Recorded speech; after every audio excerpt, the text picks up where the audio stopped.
welcome to the Hedgehog Hollow. Today we're going to be using the Deco Foil Transfer Gel in conjunction with one of the card making stencils from the Crafters Workshop. This was one of their newer ranges to have card sized stencils. So we're going to be using the ombre dots on our card to create a lovely graduation card. Definitely the season for that. So I have some masking tape here. This is the same tape you always see me use. It isn't actually the Therm one, it's just a purple masking tape that works really well. I'll be sure to link those things up for you too.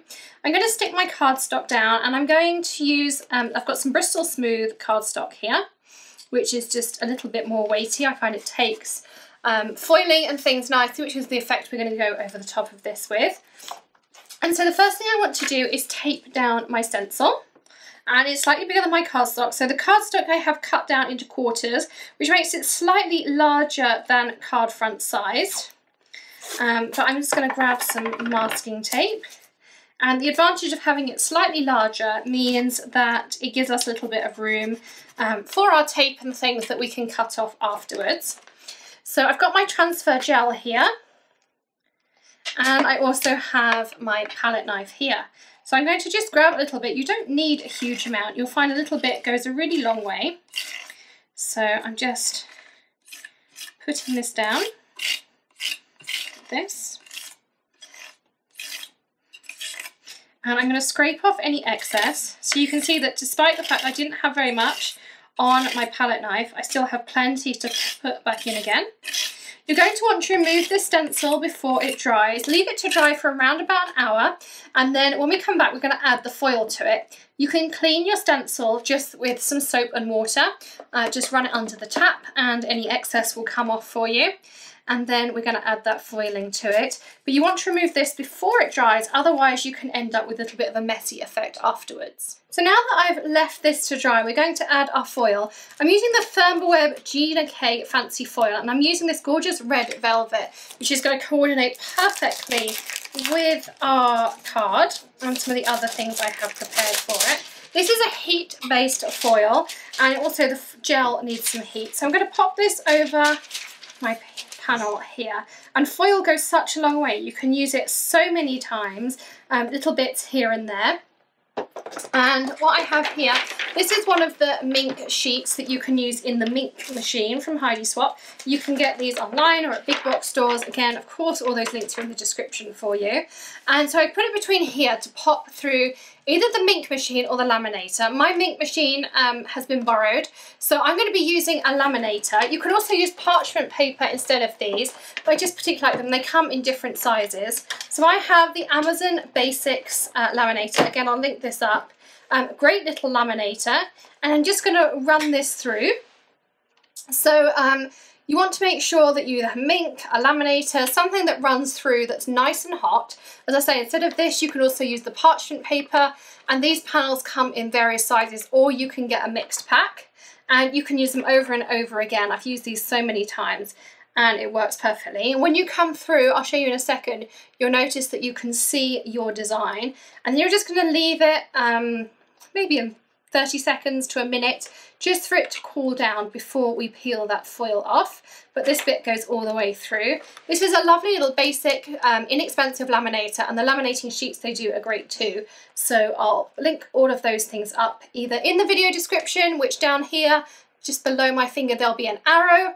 If you're on a desktop, or if you're on a mobile device, just click to expand the description.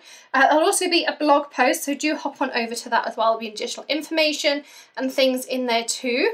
So this one is pretty much done now. And so I can turn off my laminator. And it also heats up really nice and quickly too.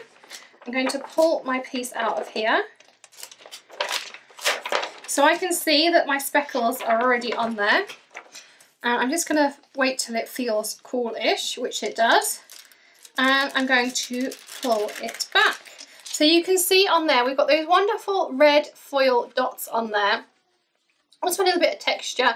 If you find any areas miss, you can also just pop this back on, run it through again, and that will work absolutely fine.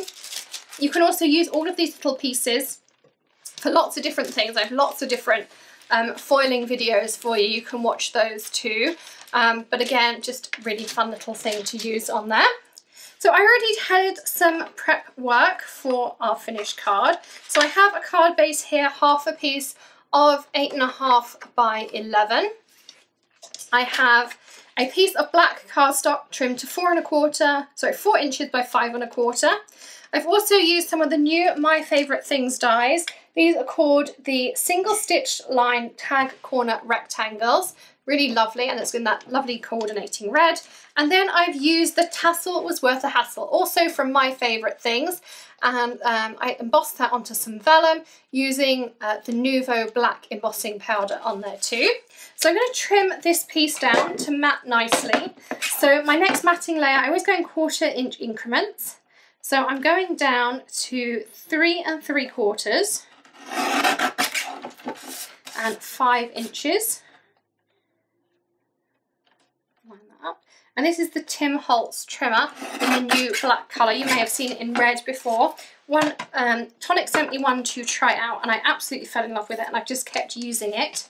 I'm going to use my Tonic Funky Tape Runner to layer up my card.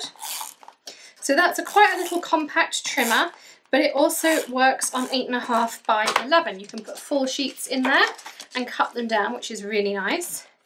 And whenever I mat, if you've seen one of my videos before, I mat with the card open, so that if you have your card closed like this, even if you've scored it, which I did with my Score Buddy, it can still be a little bit springy and you don't get a solid foundation. If I open it up, that's a really nice flat piece of cardstock to work with, and I get a far more even mat. So this is just a double-sided adhesive tape runner. This is from Tonic Studios. And take that up. Again, I'm going to just centre that up,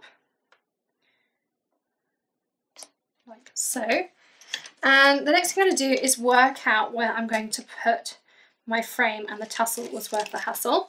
So I'm going to use a special vellum tape runner. This is vellum tape from Plus, and a little bit goes a long way. Let's just open that up. It is refillable. The great thing is it's designed to work with vellum, and it is the only adhesive I've ever worked with on vellum that you really cannot see. I still try to go as inconspicuous as I can. So you'll notice I put the adhesive on the back of where those words were.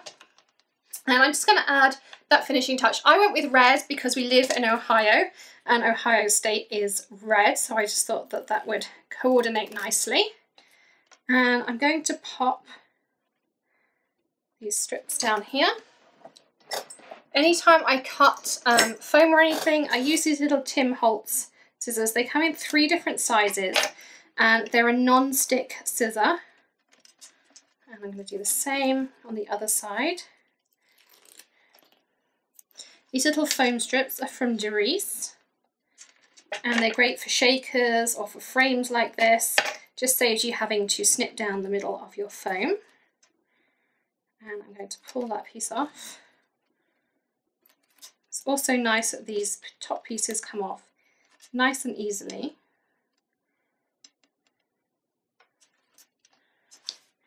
And so I'm going to stick this on the top, and it just looks like some little confetti in the back. You could even add some ribbon, or maybe a red or a gold or a black tassel you could get from Joann's or online. And there is our finished card with lots of shimmer and things in it. Super quick and easy card, and I just think it looks really nice and effective. So thanks so much for joining me here today with the Crafters Workshop. Don't forget to give us a thumbs up if you enjoyed today's video. Also, I'd love to if you left us a comment letting me know if you've tried out foil and what your favourite foiling technique is. And don't forget to hit that subscribe button or stamp it if you prefer. Plus click that bell so that you get notifications when we have a new video. Happy stamping! Bye!